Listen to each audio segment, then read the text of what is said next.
10 মাসের ছোট্ট বাচ্চাকে ঘরের মধ্যে রেখে মা গিয়েছে বয়ফ্রেন্ডের সাথে সমুদ্র সৈকতে ঘোরাঘুরি করার জন্য। 10 মাসের ছোট্ট বাচ্চাটা তখন ঘরে বসে শুধু আম্মু আম্মু বলে ডাকছিল, তবে মার কোনো দেখা মিলছিল না। ক্ষুধার যন্ত্রণায় যেন ছটফট করে কাতরাচ্ছিল। অন্যদিকে মা তার বয়ফ্রেন্ডকে নিয়ে বিছানা কাঁপাতে ব্যস্ত। একদিন, দুদিন, 3 দিন কেটে গেল, তারপরও মার একবারও মনে পড়লো না তার ছোট্ট বাচ্চাটাকে ঘরের মধ্যে রেখে আসছে তার কি অবস্থা। বদ্ধ ঘরের মধ্যে আর কেউ ছিল না সেই ছোট্ট বাচ্চাটা ছাড়া। একটি দোলনার মধ্যে সে বাচ্চাটাকে রেখে গিয়েছিল, যেখান থেকে তিনি বের হতেও পারছিল না। 10 মাসের বাচ্চা কিন্তু হাঁটতেও পারে না, সে ওইখানে শুয়ে শুধু কান্না করছিল এবং একটি স্পষ্ট ডাক শোনা যাচ্ছিল আম্মু আম্মু করে। তবে তার আম্মু তো তার আব্বুর সাথে নয়, তার বয়ফ্রেন্ডের সাথে ঘোরার জন্য ব্যস্ত। 4 দিনের মাথায় সে বাচ্চাটার শরীরটা একরকম কমতে থাকে। 6 দিন 7 দিনের মাথায় সে বাচ্চাটার শরীর থেকে কঙ্কাল বের হতে থাকে। ছটফট করে কাতরাচ্ছিল সেই বাচ্চাটা। এরপর 10 দিন কেটে যাওয়ার পরে বয়ফ্রেন্ড যখন বলছিল এখন তুমি বাড়ি চলে যাও, এখন আর তোমাকে আমার দরকার নাই, তখন তার মা বাসায় ফিরল। বাসায় ফিরে গোসল টোসল করে তারপর যখন তার বাচ্চাকে খোঁজ খবর নিতে গেল, তখন গিয়ে দেখলো তার বাচ্চা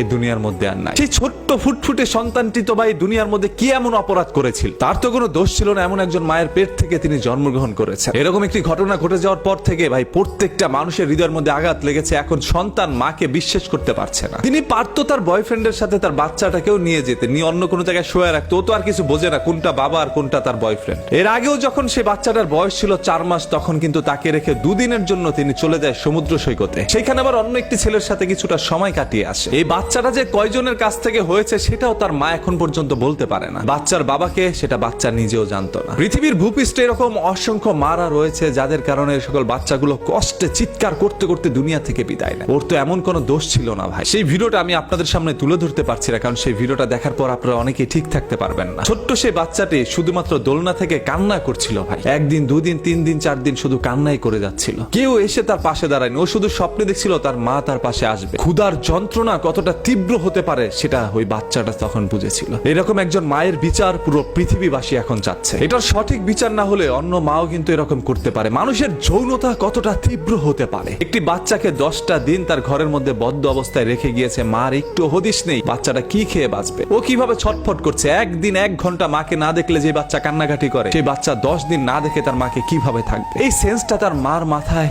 একবারও আসলো না। বয়ফ্রেন্ডের কাছ থেকে এমন পরিমাণ সুখ পাইছে যে সুখের জন্য তার বাচ্চাকে ভুলে গিয়েছে। আর ওই বয়ফ্রেন্ডটা তো আসছে তার শরীরের জ্বালা মেটানোর জন্য আপনার কাছে। আপনিও গিয়েছেন তার কাছে আপনার শরীরের জ্বালা মেটানোর জন্য। তবে বাচ্চাটার জন্য পর্যাপ্ত পরিমাণ কিছু খাবার রেখে যাইতেন, ও যেন একটু খেয়ে বাঁচতে পারতো অন্তত পক্ষে। ওই একই বিছানার মধ্যে প্রস্রাব মলমূত্র ত্যাগ করতে করতে ওই বাচ্চাটা ওইখান থেকে বিদায় নেয়। হ্যাঁ, ইতিমধ্যে সেই মাটাকে আইন শৃঙ্খলা বাহিনী গ্রেপ্তার করেছে এবং তার সর্বোচ্চ শাস্তির ব্যবস্থাও তারা করবে। সেই শাস্তির কিছু সংখ্যক ভিডিও সামাজিক যোগাযোগ মাধ্যমে ইতিমধ্যে কিন্তু ভাই ভাইরাল হয়ে গিয়েছে, যেটা দেখার পর মানুষ অনেক সাধুবাদ জানাচ্ছিল। আর যারা ওই ঘটনাটি জানতো না যে আসলে কেন ওই মহিলাটিকে এরকম শাস্তি দিচ্ছে, তারা হয়তো বা স্যাড রিয়েক্ট দিচ্ছিলেন ফেসবুকে। আসলে এই ধরনের মাগুলোকে না খাইয়ে এরকম ভাবে দুনিয়া থেকে সরিয়ে দেওয়া প্রয়োজন। ক্ষুধার যন্ত্রণা কতটা তীব্র হতে পারে সেটা তার বোঝার প্রয়োজন। তিনি তার একদম মেটানোর জন্য একের পর এক পুরুষের সাথে এইভাবে গিয়ে দিন কাটাতো। ছোট্ট বাচ্চাটা ঘরের মধ্যে বদ্ধ অবস্থায় থাকতো। বাসায় ফিরে এসে তাকে জীবিত অবস্থায় প্রতিবার দেখলো, এবার কিন্তু দেখেনি। ওই মহিলাটা ভেবেছিল যে বাচ্চাটা হয়তো এবারও বেঁচে যাবে, তবে না, এবার তো আর বাঁচেনি। এরকম একটি ঘটনা আমাদের পৃথিবীতে দৃষ্টান্ত হয়ে থাকবে। আল্লাহ তাআলা যেন এরকম কোন মার পেটে সন্তান না দেয়।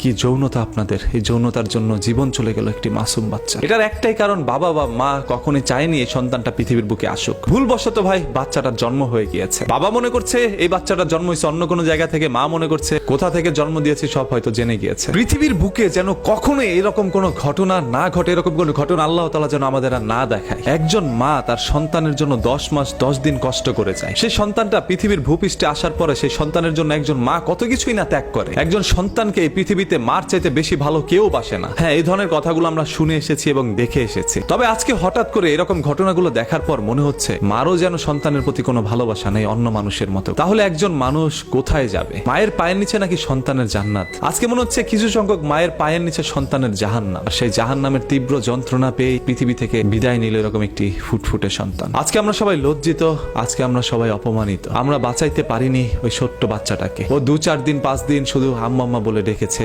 কেউ সেটা শোনেনি। আমাদের বাংলাদেশে এখন ফ্ল্যাট বাসাগুলোর মধ্যে দেখা যাচ্ছে এই পাশে একজন ইউনিটে মানুষ থাকে, অন্য ইউনিটে আরেকজন মানুষ থাকে। কোন ইউনিটে কি হচ্ছে চিল্লা ফাল্লা হচ্ছে কেউ এসে কখনো চুপি দিয়েও দেখে না, কি হয়েছে না হয়েছে। কেউ কারো প্রতি ডোন্ট কেয়ার।